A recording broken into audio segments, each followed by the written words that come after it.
Hi, my name's Eleanor, and my practice is based in painting, but I also use found objects to create assemblages, often combining the two in a variety of ways, which can be seen in this piece here, assemblages 7 and 8, which reflects my interest in breaking away from the conventions of what can be considered art. And that's always been a big question that I've tried to wrap my head around, this sort of what is art.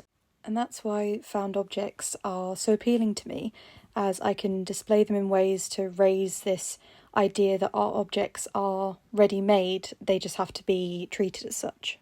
That was my main thought process going into making this piece, as I wanted to be able to find a way to more explicitly present painting and these everyday wooden found objects as equally valuable in art settings. By painting in a sort of more traditional oil paint and realism, I wanted to challenge preconceptions of these found objects by painting them to highlight their aesthetic value, therefore using this traditional method of production to paint an unconventional subject. This mirrored presentation, I think, emphasises this as you see these paintings that are in a familiar style but look over and see sort of old random bits of wood piled together. This creates quite the dialogue between them, as the unconventional assemblage of found objects could be seen as more conventional when it's depicted in oil paint. My collection of rugs, Recipe for Happiness, are about celebrating simplicity within life and within art. Growing up, I have found poor mental health to be prominent within my generation, and I believe it is mostly fueled by excessive use of social media, applications which encourage moral panics and divisive culture wars. It seems humans are drawn to bad things that initiate fear, concern and panic, and it can be easy to forget how valuable happiness is. I think this is reflected within art, with people tending to be more drawn to the works with the most shocking, controversial and negative subjects. To defy this, I chose to write out a list of ingredients of all the things in my life that I need to be happy, and draw them into an inhabitable happy place using yarn. The format for my happy place is inspired by surrealist self-portrait artists and their use of signs and symbols to tell mysterious narratives. Each ingredient in my recipe is a personal sign, something which represents happiness to me. However, a lot of the ingredients are signifiers for other meanings understood by other audiences. Out of frustration for people who tend to connect simple things to wider, more complex contexts, I hope to use semiotics to send viewers of my happy place along diverted paths of understanding, mocking the art world's inherent need to over-contextualise and celebrating the simplicity of acting on impulse alone. The rug is a composition of seemingly random objects that, when put together, create a portrait of me.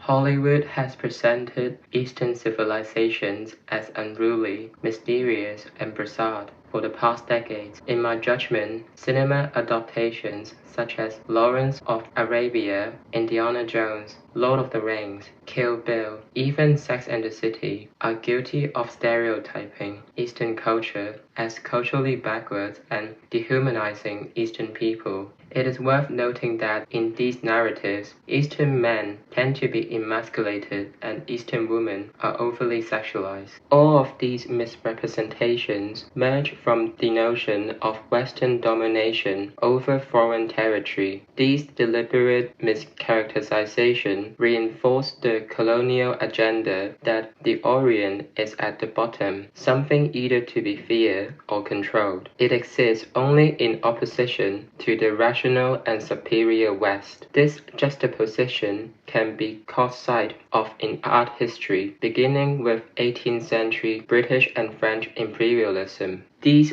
fictions are indications of Western men's sexual desire for the Asian female body. Through the lens of Orientalism, Asian women are viewed as hyper-feminine and fragile by these white males. The tropes of Orientalism that distorts the way Asian women are being perceived are part of the same force that emasculates Asian men. The emasculation, which I'm also a victim of, serves the same agenda of white supremacy. The assertion that I'm proposing with my film is the way that certain Western men who have a dating preference for Eastern people treat their partner of another race could be compelled by Orientalism, as it is deeply embedded into popular culture. I highly doubt that these people are neo-colonialists who regard the East as inferior, but they are still required to be cautious that their actions and utterances do not have Orientalist implications, and ensure that they are culturally aware when entering a interracial relationship.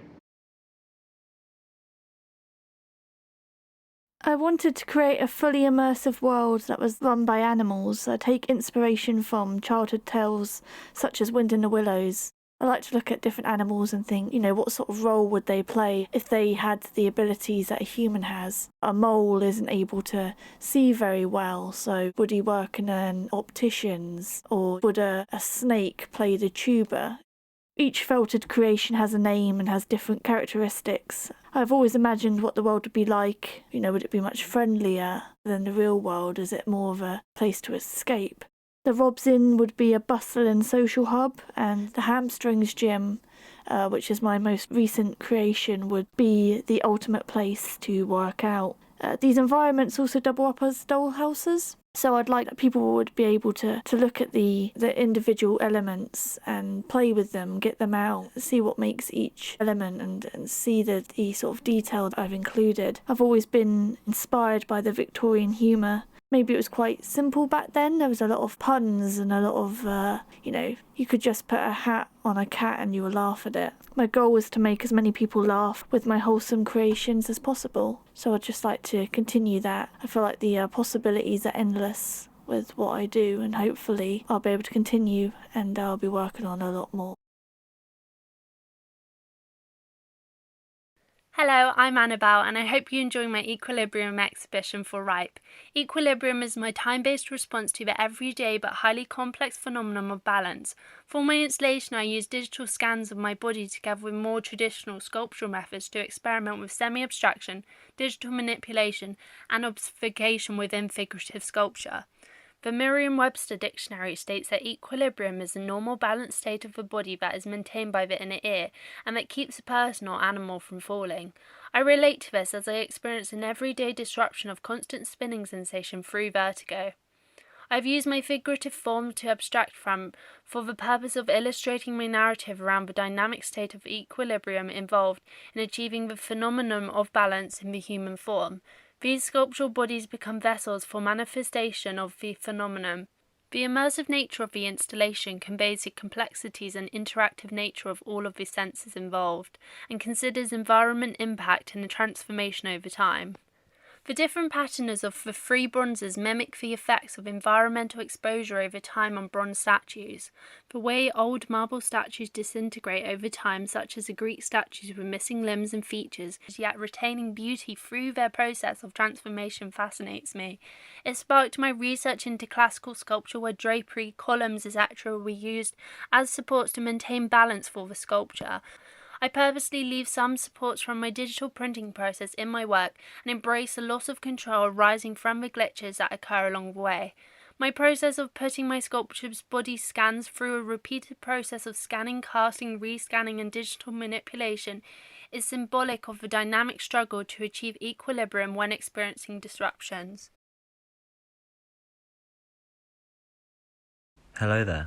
I am Ben Topping, the artist who has produced multiple etchings and printed them both onto plaster and paper, putting them on all the walls of the room to create a ruin room. Moreover, I have created a large-scale 3D print, which is an elongated section of wall. The wall it was scanned from dates back to the 12th century.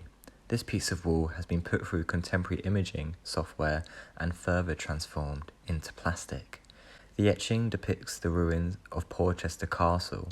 This site has been used as a strategic location since the Romans and has been modified and built upon all the way up to the Napoleonic Wars. When etching zinc metal, I use the acid copper sulfate. This process breaks down the metal surface to enable me to create a visual image. During this printmaking method, the metal plate itself becomes a ruin as it has been eroded, much like the ruins that I am depicting. I have printed them onto plaster as well as paper.